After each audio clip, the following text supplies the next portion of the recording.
ಕಿರಿಚೋ ಮಾಧ್ಯಮಗಳಿದೆಯಲ್ಲ, ಬುರುಡೆ, ಇವನು ದ್ವಂದ್ವಾರ್ಥ, ಅದಕ್ಕೂ ಇದಕ್ಕೂ ಏನು ಸಂಬಂಧ?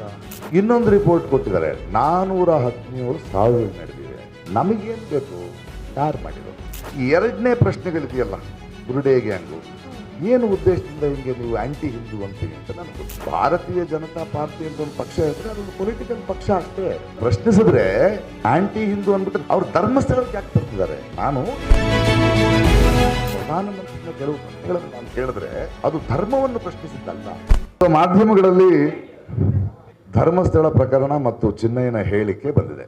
ಕೋರ್ಟ್ನಲ್ಲಿ ಚಿನ್ನಯ್ಯನವರು, ಆತ ಪ್ರಕಾಶ್ ರೈ ಅವರು ನನಗೆ ಫೋನ್ ಮಾಡಿದ್ರು, ನಿಮ್ಮ ಜೊತೆ ಇರೋ ಯಾವ ಗಿರೀಶ್ ಮಟ್ಟಣ್ಣನವರು ಹೇಳಿದ ಹಾಗೆ ಕೇಳಿ, ಅವರು ಹಾಳ್ದಾಗ ಕೇಳಿ ನೀನು ಪೊಲೀಸರ ಹತ್ರ ಹೋಗಿ ಉತ್ತರ ಕೊಡು, ನಾನು ನಿಜ ಹೇಳಿದ್ಮೇಲೆ ಬಂದು ತಪ್ಪಿಕೊಳ್ತೀನಿ ಅಂತ ಒಂದು ಸ್ಟೇಟ್ಮೆಂಟ್ ಕೊಟ್ಟಿದ್ದಾರೆ. ಇದನ್ನು ಕ್ಲಾರಿಫೈ ನಾನು ನಿಮಗೆ ಮಾಡಬೇಕಾಗಿದೆ, ಯಾಕಂದರೆ ಆತ ಸ್ಟೇಟ್ಮೆಂಟ್ ಕೊಟ್ಟಿದ್ದಾನೆ, ನನ್ನ ಹೆಸರು ಹೇಳಿದ್ದಾನೆ. ಮತ್ತು ಮಾಧ್ಯಮಗಳ ಮೂಲಕ ಗೊತ್ತಿರೋ ಹಾಗೆ ಕೇರಳದಿಂದ ಒಂದು 200 ಕೋಟಿ ರೂಪಾಯಿಗಳು ಒಂದು ಧರ್ಮಸ್ಥಳಕ್ಕೆ, ಧರ್ಮಕ್ಷೇತ್ರಕ್ಕೆ ಹೆಸರನ್ನ ಹಾಳು ಮಾಡಲಿಕ್ಕೆ ಯಾರೋ ಇನ್ವೆಸ್ಟ್ ಮಾಡಿದ್ದಾರೆ.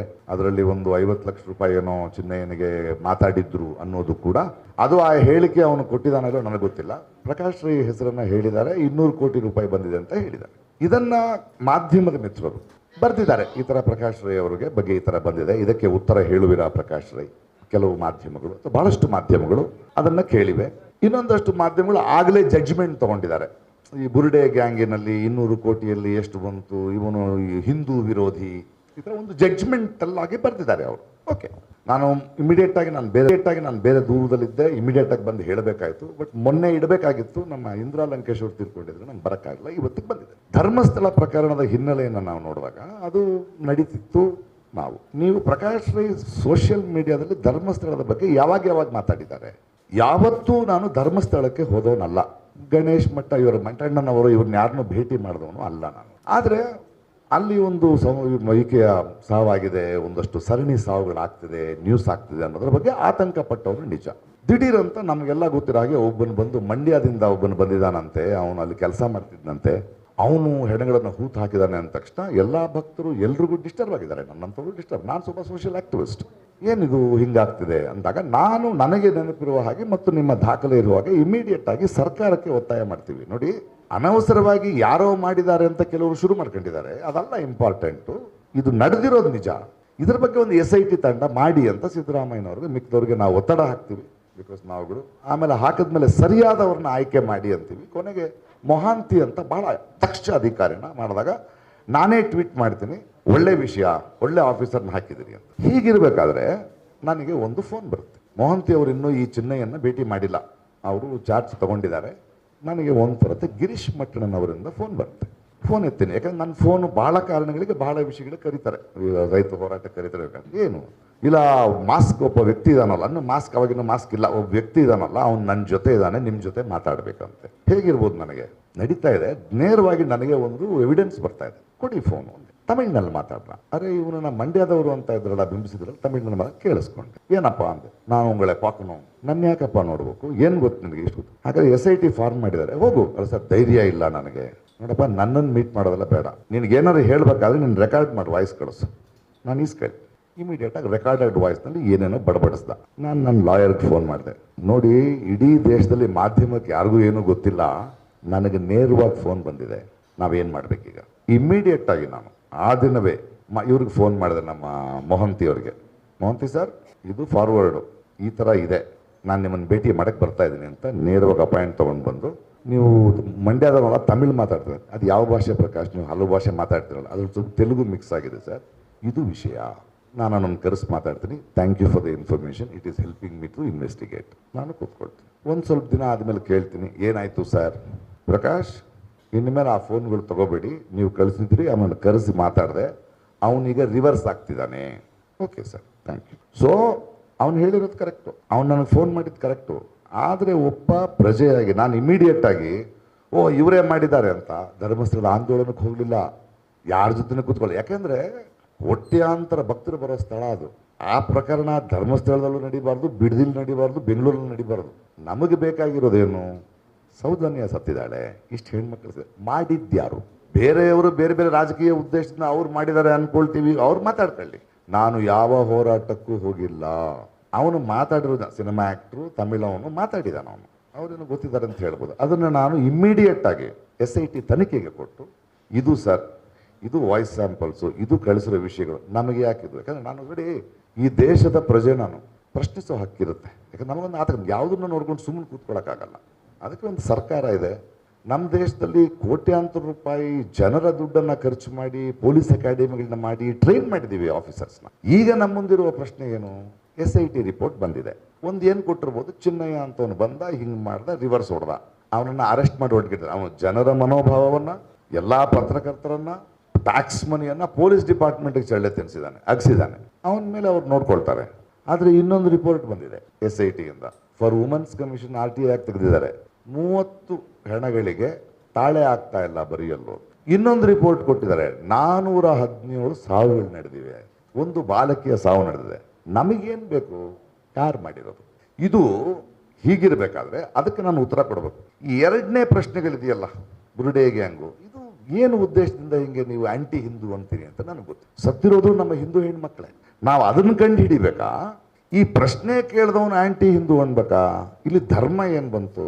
ಒಬ್ಬರು ಬರೀತಾರೆ, ಪ್ರಕಾಶ್ ರೈ ಅವರದು ದ್ವಂದ್ವ ಮನೋಭಾವ, ಅವರು ಧರ್ಮವನ್ನು ಒಪ್ಪಲ್ಲ, ಯಾವ ಧರ್ಮವನ್ನು ಒಪ್ಪಲ್ಲ, ಆದರೆ ಅವರು ಹೆಂಡತಿ ಪೂಜೆ ಮಾಡ್ತಾರೆ ಅಂತ. ಅವ್ರಿಗೆ ಹೇಳಬೇಕು, ದ್ವಂದ್ವ ಅದಲ್ಲ. ನನಗೆ ನಂಬಿಕೆ ಇಲ್ದಿದ್ರು ನನ್ನ ಹೆಂಡತಿ ನಂಬಿಕೆ ಮೇಲೆ ನನಗೆ ನಂಬಿಕೆ ಇದೆ, ಅವರನ್ನು ಗೌರವಿಸ್ತೀನಿ. ನಾನು ಮೂಕಾಂಬಿಕೆ ಟೆಂಪಲ್ಗೆ ಹೋಗ್ತೀನಿ, ಅವಳು ಹೋಮ ಮಾಡಿದ್ರೆ ನೀವು ಚೆನ್ನಾಗಿರ್ಬೇಕು, ಮಗು ಚೆನ್ನಾಗಿರ್ಬೇಕು ಅಂತ ಮಾಡ್ತೀನಿ. ನಾನು ಜಗಳ ಆಡಲ್ಲ ಅಲ್ಲಿ, ನನಗಿಲ್ಲ ಅಷ್ಟೇ. ಶಿರ್ಡಿಗೆ ಹೋಗ್ತೀನಿ, ನನ್ನ ಗೆಳೆಯರಿದ್ದಾರೆ ದಕ್ಷಿಣ ಕನ್ನಡದಲ್ಲಿ, ಕೋಟ್ಯಾಧೀಶರಿದ್ದಾರೆ. ಒಬ್ಬರು ದೇವಸ್ಥಾನದ ಇದು ಮಾಡಿಸ್ತಾರೆ, 1 ಕೋಟಿ ರೂಪಾಯಿ ಖರ್ಚು ಮಾಡಿದ್ರು ಮೊನ್ನೆ. ಅದರಲ್ಲಿ ಅವ್ರಿಗೆ ಮನಃಶಾಂತಿ ಇದೆ. ನನಗೆ 1 ಕೋಟಿ ರೂಪಾಯಿನ ರಂಗಭೂಮಿ, ಕೆಲವರು ಫೀಸು, ಕೆಲವರು ಮನೆ ಕಟ್ಟೋದಕ್ಕೆ ಯೂಸ್ ಮಾಡ್ತೀನಿ. ಅದ್ರಲ್ಲಿ ನನಗೆ ಮನಃಶಾಂತಿ ಇದೆ. ಅವರವರ ಭಾವಕ್ಕೆ, ಅವರವರ ಭಕ್ತಿಗೆ ಇಲ್ಲಿ ಜಗಳ ಏನು ಬಂತು? ಅದು ಸರಿ, ಇದು ಸರಿ. ನಾನೇನು ಹೇಳ್ತಿದ್ದೀನಿ ಅಂದರೆ, ಚಿನ್ನಯ್ಯನ ಹೇಳಿಕೆ ಏನು ನಿಜ ನಿಮಗೆ ಹೇಳಿದ್ದೀನಿ. ಬಟ್ ಈ ತಿರುಚೋ ಮಾಧ್ಯಮಗಳಿದೆಯಲ್ಲ, ಬುರುಡೆ, ಇವನು, ದ್ವಂದ್ವಾರ್ಥ, ಅದಕ್ಕೂ ಇದಕ್ಕೂ ಏನು ಸಂಬಂಧ? ಡಿಮಾನಿಟೈಸೇಷನ್ ಬಗ್ಗೆ ಕೇಳಿದ್ರೆ ಆಂಟಿ ಹಿಂದೂ ಅಂತಾರೆ. ಯಾಕ್ರಿ ಡಿಲಿಮಿಟೇಷನ್ ಅಂದರೆ ಆಂಟಿ ಹಿಂದೂ ಅಂತಾರೆ. ಪೆಟ್ರೋಲ್ ಬೆಲೆ ಜಾಸ್ತಿ ಆಯಿತು, ಸರ್ಕಾರಗಳು ಹೆಂಗೆ ಹೇಳ್ತಾರೆ? ಯಾಕಿದು? ಅಂದರೆ ನಾನು ಒಂದು ಸರ್ಕಾರವನ್ನು ಪ್ರಶ್ನೆ ಮಾಡ್ತಿದ್ದೀನಿ ಅಂತನಾ? ಹಿಂದೂ ಧರ್ಮ ಎಲ್ರಿಗೂ ರೀ, ನಮಗೇನು ರೀ ಬೇಕು? ನಮಗಿಲ್ಲ. ನಾನು ದೇವಸ್ಥಾನಕ್ಕೆ ಹೋಗಲ್ಲ, ನನಗೆ ದೇವ್ರ ಬಗ್ಗೆ, ನನಗೆ ಮನುಷ್ಯರು ಮುಖ್ಯ. ಕಷ್ಟ ಅಂದರೆ ಇನ್ನೊಬ್ಬ ಮನುಷ್ಯ ಆಗ್ತಾನೆ ಅಂತ ನನ್ನ ಹೆಂಡತಿ ನಂಬ್ತಾರೆ, ಗೆಳೆಯರು ನಂಬ್ತಾರೆ. ಬಟ್ ನೀವು ಇದನ್ನು ಪ್ರಕಾಶ್ ಹೀಗೆ ಯಾಕೆ ಯೋಚನೆ ಮಾಡ್ತೀರಿ? ಹೀಗೆ ಯಾಕೆ ಬಿಂಬಿಸಲು ಪ್ರಯತ್ನ ಮಾಡ್ತೀರಿ? ಭಾರತೀಯ ಜನತಾ ಪಾರ್ಟಿ ಅಂತ ಒಂದು ಪಕ್ಷ ಇದ್ದರೆ ಅದೊಂದು ಪೊಲಿಟಿಕಲ್ ಪಕ್ಷ ಅಷ್ಟೇ. ಅದರಲ್ಲಿ ಬರೀ ಅದನ್ನು ಪ್ರಶ್ನಿಸಿದ್ರೆ ಆಂಟಿ ಹಿಂದೂ ಅಂದ್ಬಿಟ್ಟು ಧರ್ಮಸ್ಥಳ ಯಾಕೆ? ಒಂದು ನಿಮಿಷ, ಅವ್ರು ಧರ್ಮಸ್ಥಳಕ್ಕೆ ಯಾಕೆ ತರ್ತಿದ್ದಾರೆ? ನಾನು ಚಿನ್ನಯ್ಯನ ಹೇಳಿಕೆ ಧರ್ಮಸ್ಥಳಕ್ಕೆ ಅಪಪ್ರಚಾರ ಮಾಡಲು 200 ಕೋಟಿ ರೂಪಾಯಿ ನಾನು ಎಲ್ಲಿ ತಗೊಳ್ಳಿ? ಅಪಪ್ರಚಾರ ಮಾಡಲಿಕ್ಕೆ ಪ್ರಕಾಶ್ ರೈ ಇದ್ದಾನೆ ಅಂದರೆ ಯಾಕೆ ಹೇಳ್ತೀರಿ ಅದನ್ನು? ಅವನು ಸ್ಟೇಟ್ಮೆಂಟ್ ಕೊಟ್ಟಿದ್ದಾನೆ, ಉತ್ತರ ಕೊಟ್ಟಿದ್ದೀವಿ. ಇನ್ನೂ ಗೊತ್ತಿಲ್ಲ, ಕೋರ್ಟ್ನಲ್ಲಿದೆ. ನಾವೇನು ಯೋಚನೆ ಮಾಡಬೇಕು? ಹೆಣಗಳ ಬಗ್ಗೆ ಯೋಚನೆ ಮಾಡಬೇಕು, ಆ ಹೆಣ್ಮಕ್ಳ ಬಗ್ಗೆ ಯೋಚನೆ ಮಾಡಬೇಕು, ಅವ್ರ ಮನೆಯವ್ರ ಬಗ್ಗೆ ಯೋಚನೆ ಮಾಡಬೇಕು. ನಮ್ಮ ಪ್ರಶ್ನೆ ಅದು ಯಾರೇ ಇರಲಿ, ಕೋರ್ಟ್ನಲ್ಲಿದೆ. It is in court, we can take a judge, but we want answers for that. ಇದರ ಕ್ಲಾರಿಟಿ ಇದು. ಈ ಕ್ಲಾರಿಟಿ ಇರಬೇಕಾದ್ರೆ ಆ ಕ್ಲಾರಿಟಿ ಸಿಗಿಸ್ತಿರೋ ಆ ಮಾಧ್ಯಮದವ್ರಿಗೂ ಹೇಳ್ತಾ ಇದ್ದೀನಿ, ದಯವಿಟ್ಟು ಅರ್ಥ ಮಾಡ್ಕೊಳ್ಳಿ. ನಾನು ಹೇಳ್ತಿರೋದು ನೋವು ಆ ಮಾಧ್ಯಮದವ್ರಿಗೆ ಹೇಳಿ, ಜನರಿಗೆ ಯಾಕೆ ತಪ್ಪದಾರಿ ಹೇಳ್ಕೊಂಡು ಹೋಗ್ತೀವಿ? ನಾನು ಧರ್ಮಸ್ಥಳದ ವಿರುದ್ಧ ನಾನು ಯಾಕಿರಲಿ, ಅಲ್ಲಿ ಹೋಗೇ ಇಲ್ಲ. ನಾನು ಒಂದೇ ಒಂದು ಸಲ ವೀರೇಂದ್ರ ಹೆಗ್ಗಡೆ ಅವರು ನಾನು ಭೇಟಿ ಮಾಡಿದ ಅದ್ಭುತವಾದ ಮನುಷ್ಯ. ನಾನು ಕರ್ಕೊಂಡು ಹೋಗಿದ್ರು ಮಂಗಳೂರಿನಲ್ಲಿ. ಅವರು ತುಂಬ ಬ್ಯೂಟಿಫುಲ್ ಆಗಿ ಮಾತಾಡಿ, ಫಲಹಾರ ತಿಂದು, ನಿಮ್ಮ ನಟನೆ ಚೆನ್ನಾಗಿದೆ, ಒಳ್ಳೆ ಹೆಸರಿದೆ ನಿಮ್ಗೆ ಅಂತ ಹೇಳ್ಬೋದು. ನಮಗೆ ಯಾಕೆ? ನಮ್ಗೆ ಬೇರೆ ಕೆಲಸ ಇಲ್ವಾ? ಬಟ್ ಇವ್ರು ನೋಡಿ ಏನು ಅನ್ಕೊಂಡಿದ್ದಾನೆ, ಅವ್ರು ಇದನ್ನು ಹೆಂಗೆ ತಿರುಚಿ, ಅವರಿಗೆ ಧರ್ಮಸ್ಥಳದ ಮೇಲೆ ಪ್ರೀತಿ ಇಲ್ಲ, ಧರ್ಮದ ಮೇಲೆ ಪ್ರೀತಿ ಇಲ್ಲ, ಇವನನ್ನು ಹಿಂಗೆ ಸಿಗಿಸಿ ಕೆಟ್ಟ ಸಿಗ್ತಾರೆ. ಅದು ಯಾರಿಗೋಸ್ಕರ ಮಾಡ್ತಿದ್ದಾರೆ ಅವರು? ಅವ್ರಿಗೂ ಉತ್ತರ ಕೊಡಬೇಕು. ನಿಮಗೆ ನೇರವಾದ ಉತ್ತರವನ್ನು, ಹೌದು ಅವನು ಫೋನ್ ಮಾಡಿದ್ದ, ಅವನು ಫೋನ್ ಮಾಡಿದ ತಕ್ಷಣ ನಾನು ಮೊಹಂತಿ ಅವರಿಗೆ ಕೊಟ್ಟೆ. ಮೊಹಂತಿ ಅವ್ರು ಹೇಳಿದ್ರು, ನೀವು ಮೊಹಂತಿ ಅವ್ರನ್ನ ಕೇಳ್ಬೋದು. SIT ಚೀಫ್ ಇದ್ದಾರೆ, ಅವರು ವೆರಿ ಗುಡ್, ಬಿಕಾಸ್ ತುಂಬ ಒಳ್ಳೆ, ಅವ್ರು ಕರೆಕ್ಟಾಗಿ ಮಾಡಿರ್ತಾರೆ ಏನು ಮಾಡಿದ್ರು. ಅವ್ರ ಮೇಲೆ ನಂಬಿಕೆ ಇದೆ ನಮ್ಗೆ. ಸೊ ಲಿಟಲ್ ಹಿ ಹಸ್ ಗಿವನ್ ರಿಪೋರ್ಟ್ಸ್, ನಾವು ಅಲ್ಲಿ ಕಾಯ್ತಾ ಇದ್ದೀವಿ. ಇದನ್ನು ನೇರವಾಗಿ ಕೇಳಿದ ಮಾಧ್ಯಮಕ್ಕೆ ಈ ಉತ್ತರ, ಮತ್ತು ತಿರುಚಿ ಬೇರೆ ಉದ್ದೇಶಕ್ಕೆ, ಅವರಿಗೆ ಧರ್ಮ ಬೇಕಾಗಿಲ್ಲ, ಇನ್ನೊಂದು ಬೇಕಾಗಿಲ್ಲ, ಧರ್ಮಸ್ಥಳ ಬೇಕಾಗಿಲ್ಲ, ಅಲ್ಲಿಗೆ ಬೇಕಾಗಿರೋ ಅನ್ಯಾಯ ಆಗಿರೋದಕ್ಕೆ ನ್ಯಾಯ ಬೇಕಾಗಿಲ್ಲ. ಅವರು ಇದನ್ನು ನನ್ನ ಎಳ್ಕೊಂಡ್ಬಂದು ಚಿನ್ನಯ್ಯ, ಮಟ್ಟಣ್ಣನವರು, ಇವರೆಲ್ಲ ಒಂದು ಬುರುಡೆ ಗ್ಯಾಂಗು, ಇವರು 200 ಕೋಟಿ ತೊಗೊಂಡಿದ್ದಾರೆ. 200 ಕೋಟಿ ಎಣಸಕ್ಕೆ ಬರುತ್ತೇನ್ರಿ? ಯಾಕೆಂದರೆ ಇವರೇ ಕೆಲವು ತಿಂಗಳ ಹಿಂದೆ, ಲಾಸ್ಟ್ ಇಯರು 100 ಕೋಟಿ ಪೊನ್ಸಿ ಸ್ಕ್ಯಾಮ್ನಲ್ಲಿ ಪ್ರಕಾಶ್ ರೈ ಯಾವುದೋ ಒಂದು ಆ್ಯಡ್ ಮಾಡಿದ್ದಕ್ಕೆ ED ಬಂದರು, 13 ಗಂಟೆ ಕೂತರು, 10 ವರ್ಷದ ಅಕೌಂಟ್ ನೋಡಿದ್ರು, ಏನೂ ಇಲ್ಲ ಅಂತ ಹೋದರು. ಬರೆಯಲ್ಲ, ED ಬಂದು ಅರೆಸ್ಟು, ನಾಳೆನೇ ಅರೆಸ್ಟು. ಅದಾದ ತಕ್ಷಣ ಬೆಟ್ಟಿಂಗ್ ಆ್ಯಪ್ ಸ್ಕ್ಯಾಮ್ನಲ್ಲಿ ಪ್ರಕಾಶ್ ರೈ ಹೋದೆ. ಏನು ಸ್ವಾಮಿ ಎಲ್ಲಿದೆ ಹೇಳಿ?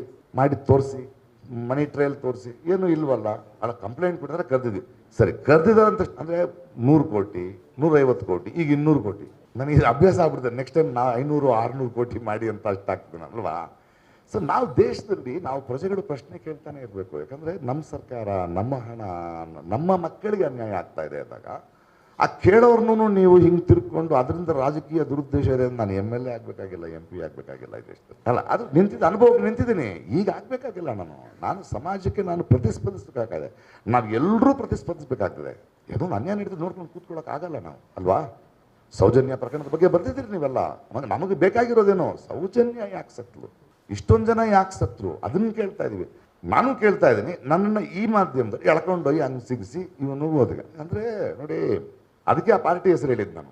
ನಿಮಗೆ ಪಾರ್ಟಿ ಒಂದು ಪಾರ್ಟಿ ಅಷ್ಟೇ. ನಿಮ್ಮನ್ನು ಪ್ರಶ್ನಿಸಿದ್ರೆ ಧರ್ಮನ ಪ್ರಶ್ನೆ ಮಾಡ್ದಂಗೆ ಅಲ್ಲ. ಈ ದೇಶದ ಪ್ರಧಾನಿಗಳಿದ್ದಾರೆ, ಅವರು ವಾರಣಾಸಿಯ ಪ್ರತಿನಿಧಿ.